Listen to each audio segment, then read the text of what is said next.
Reese, and right now I'm going to be doing a huge book haul. I have like 22 books, so I can't talk about a lot of them in detail, but I'm really excited because I went to thrift stores and I got some really great books for like $1. So that's always a plus. And then some I got from publishers, and then some I just bought myself. This is just a cumulative book haul. They're my favorite to film, so let's go ahead and get right on into it. The first book I got at Barnes & Noble. I've been seeing a bunch of people talking about it, and it's actually the book that I'm currently reading right now. And I hope it's gonna get me out of a reading slump, and that is Winter Song by S.J. Jones. From what I know, this follows a girl, and she's really into music, and she's helping run her family's inn, and one day her sister is taken by this Goblin King, and so she sets off to go find her. And this Goblin King is very mysterious and interesting, and I think he's very musically inclined as well.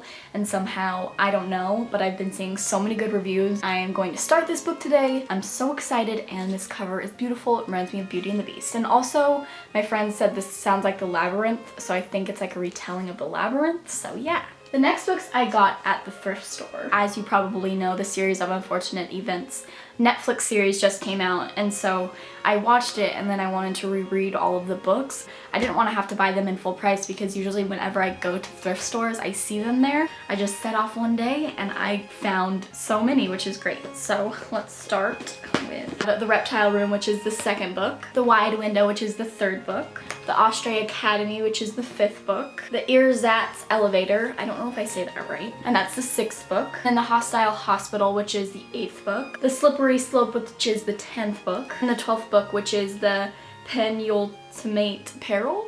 Probably didn't say that right either. So I have acquired 7 out of the 13 books that I need to get. I had just recently reread the 5th book, which is really good. I love this series so much, and it brings back so many memories. I absolutely loved the Netflix series because Neil Patrick Harris is a genius, and I love him with all my heart. So yeah, if you, from watching that Netflix series, want to reread it, just go to your local used bookstore or like a thrift store. I guarantee you will find some.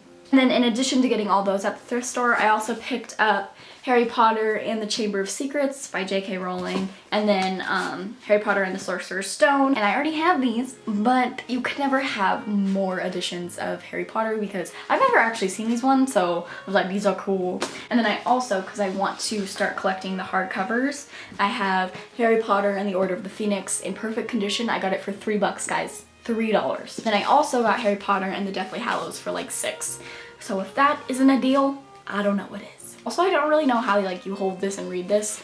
They're freaking heavy. Next book I was sent by Simon & Schuster, and it's When Dimple Met Rishi by Zendaya Menon, if I'm saying that right.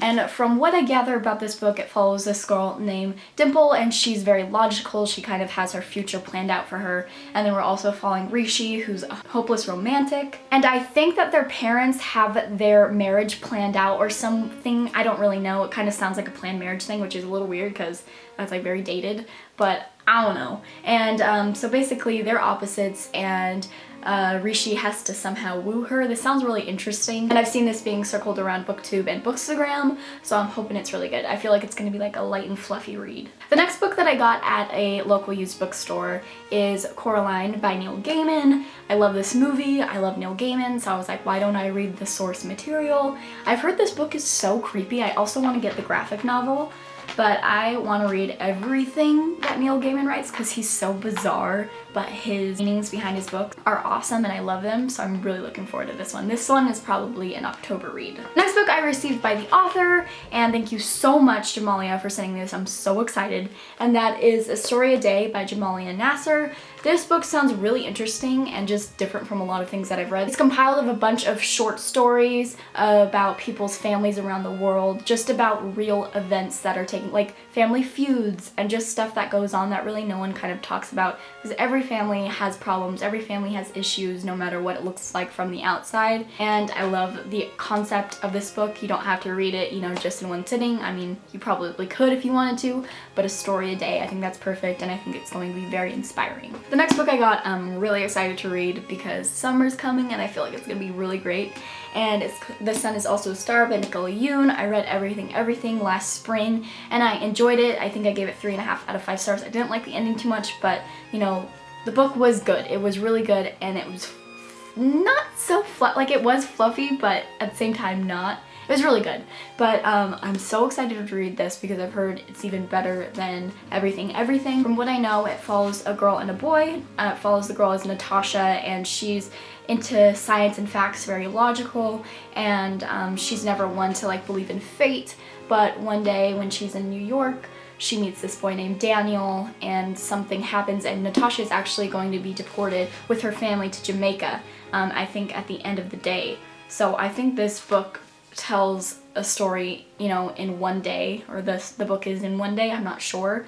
But from the people that I trust, they say this book is out of this world and it's so good, and that's what I need. Flipping through this book, I wish it had the little doodles that were in Everything, but you know, that's just kind of like a little nitpick of mine, but those doodles were really cute. I'm just really excited to read this one. The next book I received in my owl crate, and it's really exciting because I've never even thought to like look for this, and it's a retelling of Phantom of the Opera, and it's called Roseblood by A.G. Howard. I read A.G. Howard's Splintered book last October, I think, and it was good and I enjoyed it. I think if I read it when I was like a little bit younger, I would have loved it, but it was still really good. Wow, this is like reflecting. I like it.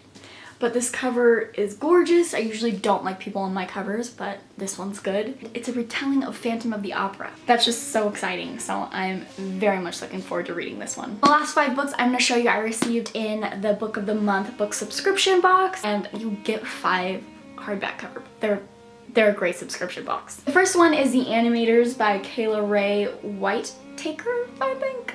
From what I know, this book follows best friends, and they have always wanted to, they're partners, and they've always wanted to make films together. After a decade, they finally put out this really good film, and I think that, you know, they're almost on the cusp of like making it big, but kind of the stress of it all is threatening their relationship, and then one of the girls, Mel, she kind of rekindles her relationship with another childhood friend, Teddy, and that kind of unbalances things. It sounds really interesting and different from, like, all these books sound really different from anything I've read. I believe they're adult fiction or adult literary fiction, and I'm looking really forward to reading all of these because I need to branch out on what I'm reading. I think that's important. This book sounds really interesting, and it's probably the books that I'm most looking forward that I received in this box, and that is The Possessions by Sarah Flannery Murphy. So this follows a woman, and where she works, her and her coworkers are known as the Bodies, and what they do is they try to have people reconnect with their lost loved ones,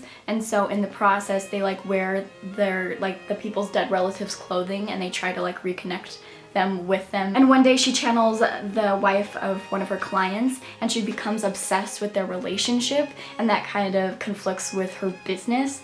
And I just think this sounds really odd and different. This cover is so satisfying. The angles, it's so sharp, and her lip color is poppin'. The next book is a nonfiction book, and that is Pachinko by Min Jin Lee. This follows a bunch of Korean families from the 1900s on, and their struggles with poverty, their struggles with unplanned pregnancies, and how that threatens their family and the people that view their family. So this book talks about all their hardships, but along with like how they overcome it and everything, and the cultural struggles that they deal with. And again, this is just like unlike anything I've read before. I don't read a lot of nonfiction.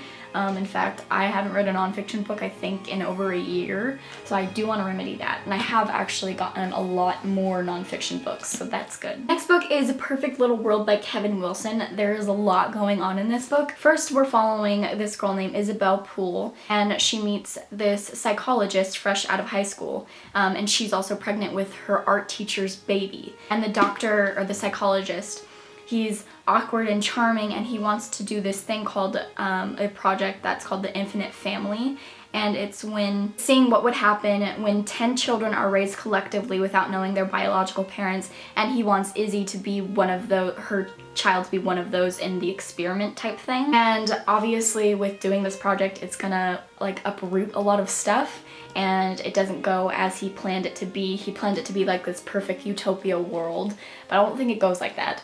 But this sounds really interesting, and again with these covers, they're so pretty. Last book that I'm going to talk about sounds like it's full of drama, and that is Behind Her Eyes by Sarah Pinborough. From what I know, we follow a woman. She's stuck in a rut. She's a single mom, and she's a secretary kind of looking for a good time. So she goes to a bar, and she meets this guy, and she hooks up with him, and she goes to work the next day. She has a new boss at her firm or whatever, and she finds out that her boss is the guy that she hooked up with, and he's married. She also meets this woman, she's new to town, and they hit it off, and Louise starts showing the new girl Adele around the town, and Louise comes to find out that Adele is the wife of her boss, which is the guy that she hooked up with, and also this is like a psychological thriller. You don't believe what's gonna happen next. It just sounds really, really full of drama, thriller, kind of maybe like a Girl on the Train type of thing. It's like a dark soap opera. Those are all of the 22 books that I have accumulated in the last couple months or month, I think. I don't really know. I need